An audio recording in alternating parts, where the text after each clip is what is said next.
Happy Friday ng Giya ngayong araw ng December 1, Friday. First day na po ng December at malapit na magpasko, 25 days na lang.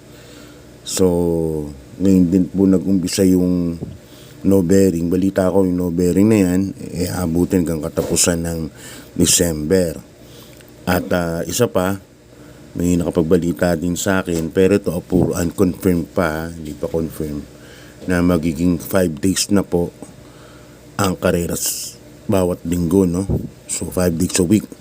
So next time next Tuesday daw may karera na rin. So ganun nga, Tuesday, Wednesday, Friday, Sunday, tsaka Saturday. So 5 days. I-expect natin yung mga ibang niyan, puro konti lang ang mga tatakbo. Anyway, ngayon medyo makapal.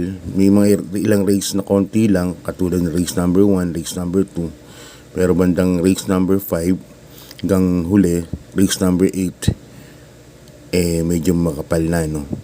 Bali nga pala, may 8 races tayo na nakadeklara ngayong araw ng Friday, December 1. At yun nga, umpisa na po ng no bearing. So, kamusta naman po yung karera nyo kagabi? Kamusta si Gingini? Grabe, 4 na parating ko. Wala pa akong 6 rapid point. Pero pinakadiad sa lahat. Ganun lang ko, maganda pa. Binigay 6,000 pesos. Pero yung karamihan, puro lamado, no? Yun lang ang nagdihad, oh. Tsaka yung hook on the run na 4th choice. Pero lamado na sa exotic events. Tapos puro lamado na. Nagbigay pa ng 6,000 pesos. So, makukuha din natin yan some other time. Katulad din na nangyari nung Martes kay California King. Ganun din yung nangyari kay Gingini na iwan. So parehas nung nangyari, no? Anyway, ganun talaga ang karera. Okay, start na tayo. Race number 1, bayang karerista. Ito, 2-year-old maiden race. Distance natin 1,200 meters as usual. 5 o'clock ng hapon po ang start natin. Yan. At syempre 8 races, 2 pick 5 na. Race number 1, pick 5 po yan. Dito, susuluhin ko na po yung number 1, Victorious Angel, at sa ni Jackie Noel Silonar. Tingin ko wala namang makakauna dito. At depende na lang sa pacing ni Noel, no? Yung gagawin sa kabahay na to. At may magandang takbo sa 1-4 na 128. So, panlaban po itong kabahay na to. So yan, susuluhin ko na po dyan. Kasi yung mga ibang kalaban niya, katulad nila Queen Bell, Blame the Ghost, Skywolf, medyo green pa, no? Yung Queen Bell, maganda rin dinakbo sa sa barrier, 1-6. Pero siyempre iba pa rin yung veterano na sa laban, lalo na 2 years old lang to. So yan, susuluhin ko na po yan. Numero 1, Victorious Angel. Yan, good luck po sa inyo lahat. Lipat na po tayo sa race number 2. Umpisa ng winner take all from races 2 to 8.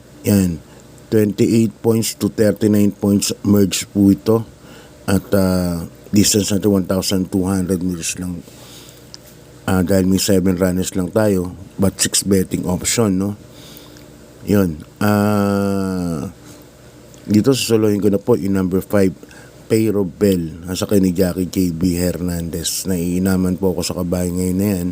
At super umintado, no? Tingin ko nasa pick nga ng karir niya ito, yung number 5, Pero Bell. Kahit na yung senyorita, tingin ko kaya niyang unahan to, no? Kahit na nandiyan yung mabisa senyorita, o kaya agapayang kaagad. At pagdating ng Mega Milla o far turn, siguro nakakapit na rin si Pero Bell. So dito susuluhin ko na po ito yung numero 5, no? Na si Pero Bell. Disadvantage niya lang, medyo mabigat ng timbang, 57 kilograms. Pero sa tingin ko naman, dahil puro mola naman itong mga to, hindi masyadong iindahin. Yan, number 5, Pero Bell, solo ko na po yan. Lipat tayo sa race number 3. Yan, umpisa ng pick 6 from races 3 to 8. Distance natin 1,200 meters, no?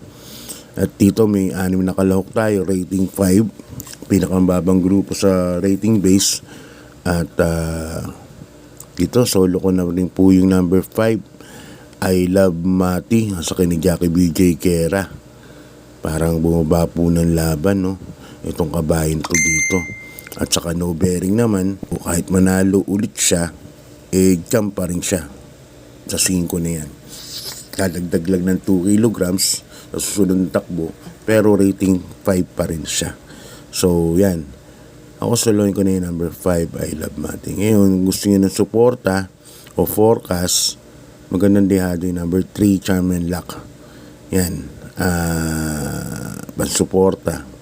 Ako kasi forecast dahil na parang tingin ko lang I Love Mati dito sa grupo na to. At tapos ang dahil pang mabilis action rules, kusing mabalor, magbabakbakan pa sila, no? Para kay I Love Mati. Pag remati dito malamang bugal-bugal na naman.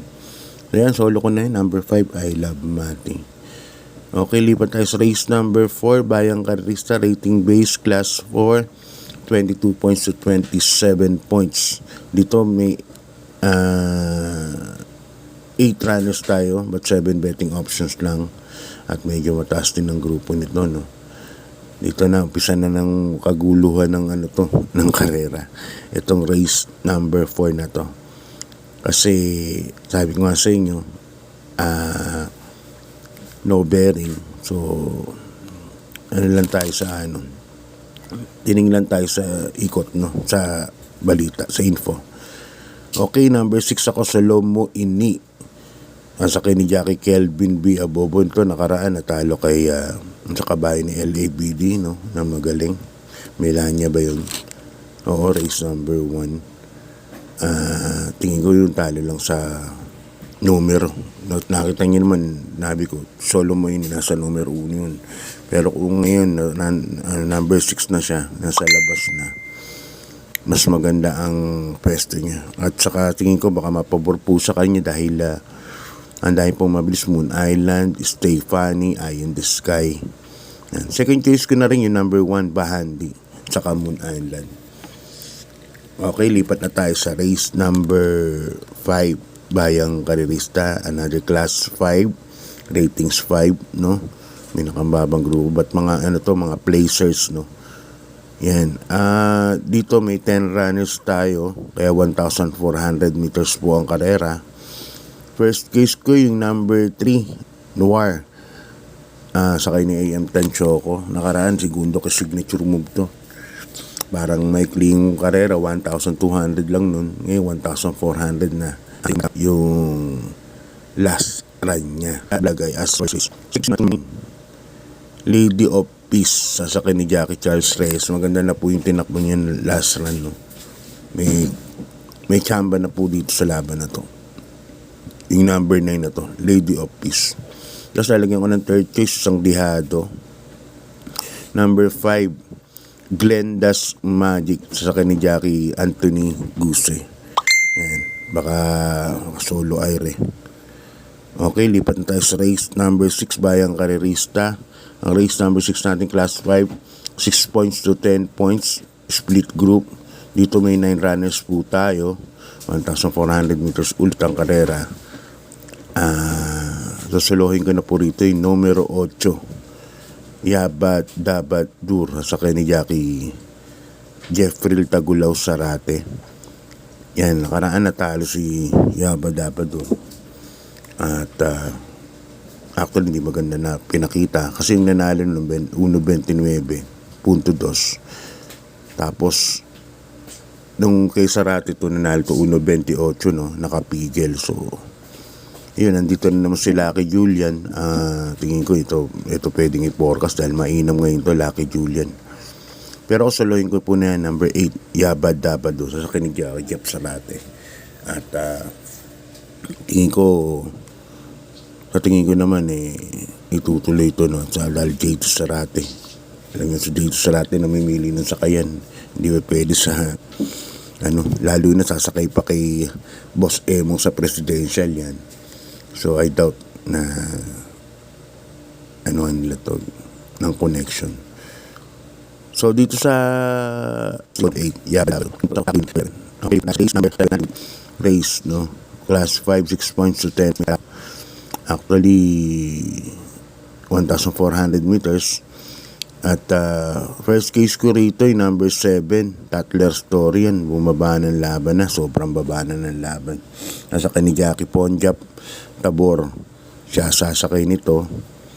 At tingin ko medyo lamang ng konti dahil mababa na Tatler Story. Yan, good luck sa connections nito. Alam ko ang initial ng may-ari nito si MM no? Si MM, no? Tatler Story, number 7. Good luck sa'yo. Second case ko yung number 10, I Shot. Nasa kay ni Jackie, Kelvin B. Abobo. Maganda numero. Baka maipesto ka agad ni Kelvin. Makachamba kay Tatler Story. Lalagyan ko na rin ng third case number 3, Gis Bruley. Sa ni BJ Kera. Okay, lipan tayo sa last race. Bayang Karirista. Last race po natin, full gate. 14 runners po tayo. At dito medyo may kaguluhan po itong lineup na to. Tingin ko dito magmamarami mga wise, no? Tingin ko lang kasi 14 runners po ito. Medyo may kaguluhan. Pero siyempre, pili tayo for tips purposes. Number 7, Money for Gabriel. Diyan po ako. Yan po ang first case ko. Itong kabayan na to, pwede namang isunod to kahit na hindi mauna. Kasi nandiyan si Bukawi River Town. Sa tingin ko, iuna to, Bukawi River Town. Pero si Money for Gabriel, pwedeng iabang po yan. Yes, kaya siya ang first case ko dyan. Ang second case ko, yung number 6, Mandatum, nasa kay ni Jackie Ray M. Adona, kabayan ni Big Boss Games.